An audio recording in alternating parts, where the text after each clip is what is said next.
のスピードって実は時速 160km から 320km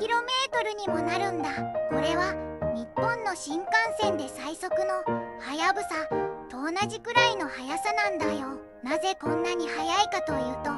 肺に溜まった空気を一気に吐き出すことで異物を外に吹き飛ばしているんだ。ちなみにくしゃみを無理に止めると体内の圧力が急激に高まって耳や喉を傷つける危険があるんだ。くしゃみは体を守るための大切な防御反応なんだね。毎日